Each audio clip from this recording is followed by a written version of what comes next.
finding a place for the big event, the big distribution program, how to make demons angry, how to give benedictions. So if we back up the history a little bit, because in preaching means you have realization. Now each one of you are going through different tests in the communication field. The tests are there for a reason, for your own purification of heart and for you to make sense to others. So we back up the time scale here, what Narada Muni had gone through. In his previous, as you know, Narada Muni is the son of Lord Brahma. So Narada got instruction from Lord Brahma. You become a progenitor. You have to he ordered like Lord Brahma ordered Daksha like this, to become progenitor. And Narada Muni, he's a brahmachari. Very fixed brahmachari.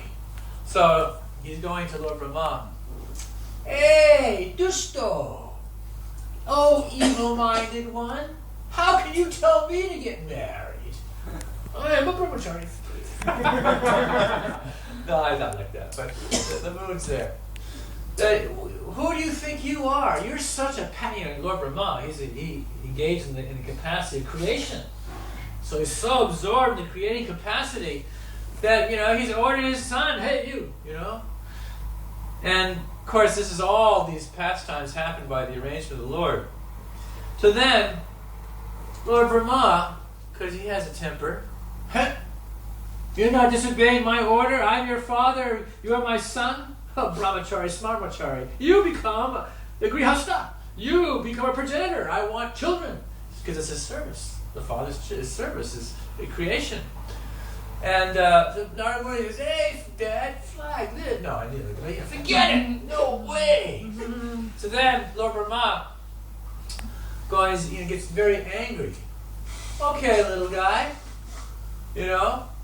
You think you're Mr., like I told the story, the early class about the Kokbalu Brahmachari with the big beads, and he hates the opposites. And I eat one chickpea a day and maybe 2 chapatis.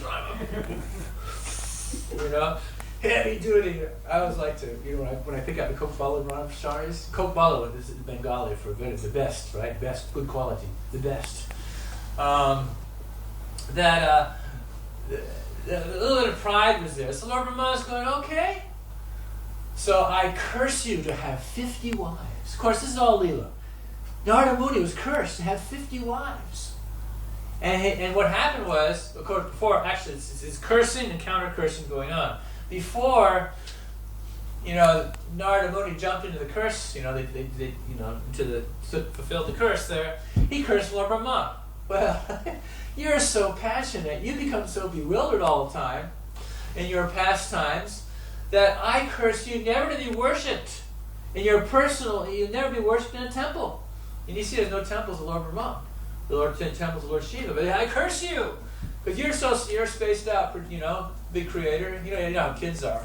I don't know, especially in the West, you see how the kids, and in the Western culture, you may have not experienced it, but there's always a tendency for the youth to want to break away from the parents. Man, I'm free. I can do what I want. Of course, anyways, we see it's wonderful in places where there is some semblance of culture. Especially in India, they make a culture like that, or we see in the Orient. There's a much more of a unity between the family relations. So anyways, this is the original misunderstanding amongst son and father. So anyways, Lord Brahma curses Narada Muni. His name became Upavarna. And he was traveling, he used to play the veena also, the Upavarna. Play very beautiful, beautiful songs in glorification of Radha and Krishna. And in this form of Upavarna, yes, he had 50 wives, and he was enjoying in so many different variations of places. So what happened is that one time, the Lord Brahma did say to him, but by the way, I curse you in this way, but when I call you, I want you to come to me. So in this way, one time, there was a big festival, just like they had big Glastonbury, like 200,000 people in Glastonbury area, so many big festival. And so there's a big, mela in Brahmalok. And what happened is that Narada Muni was called by Lord Brahma to, actually what happened was, Narada Muni, he went by, of course, the Upavarna, he went by the festival and he was playing his veena. He's playing very beautiful songs, very wonderful songs in glorification of the Lord. And there was a traffic jam. You see in the heavenly planets, there have the vimanas, you know. It's like we have car parks here, you know. So ultimately there's car parks in the heavenly areas. And all the vimanas, you know, there was a big traffic jam. What's the amazing thing about the UK, I can't figure it out. You're on a mainline highway, you know, like, you know, I was traveling from the south area, from the Stonehenge side, and big traffic jam. Everything stops, bumper to bumper, and then it goes, and it stops and goes, and you can't understand the array. I mean, you can't understand it. It's a big highway. I mean, it's not like New York City. It's not like downtown London. It's like there's some kind of a stop and go. Anyways, but it goes. You know, it works out that way.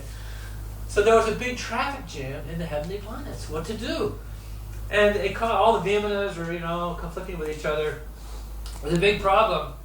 So then the demigods are perplexed. What's going on? And that was because Upavarna, he was playing the veena so wonderfully, and in this way. So then Lord Brahma called Upavarna, come to the assembly. And then Lord Shiva, Lord Shiva saw Upavarna, and he heard, oh, he plays so wonderfully. Play some very nice, intimate pastimes of Krishna's Rasa Leela. So then Upavarna began to play very wonderful pastimes about the Lord's intimate pastimes with his gopis. And but there a problem developed. See, Lord Shiva was just relishing these pastimes and began to dance. You all know the pastimes of how Lord Shiva, when he dances, the whole universal system shudders.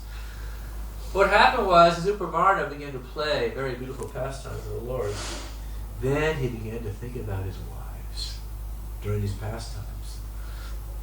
Like, you know, there's very different kirtan singers. And if the consciousness is not focused on the nam, it is focused somewhere else to draw attention, you'll notice the kirtan doesn't take off the ground. But when there's a nam, focus on the nam, and distribution behind the nam, then people jump up and down. I was noticing a few moments ago, jump up and down. Purities. So the point being is that Lord Shiva detected some deviation in Upavarna's consciousness because he was chanting the names of Radha and Krishna, but there was wait a minute, something's going on here. Some amelioration was there. And then he could detect, this so-called Brahma, or so-called sadhu, he's not a brahmachari at that point, he's meditating on his wives. What now? Aparad. He got angry.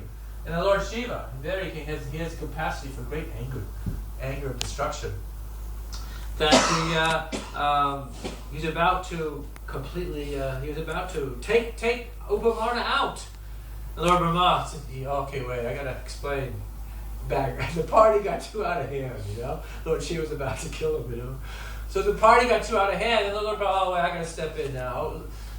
Lord Shiva, this is the situation. This is actually Narada Muni, my son, and I cursed him. So please spare him. So after that, Lord Brahma nullified the curse to Narada, and then Narada, and then Upavarna became Narada once again. So then the point of this pastime is to see that Narada has a real sensitive spot when it comes to material sense gratification, and those who try and enjoy the Lord or try and enjoy his opulences, or to speak of not offer respects to a sage. So then he gives a curse to Nalakavera Manigriva. Of course, his curse is very beneficial, as we're soon going to learn. Actually, it's described here how they took birth as trees, and then the Lord himself was delivered here, little Damodar. And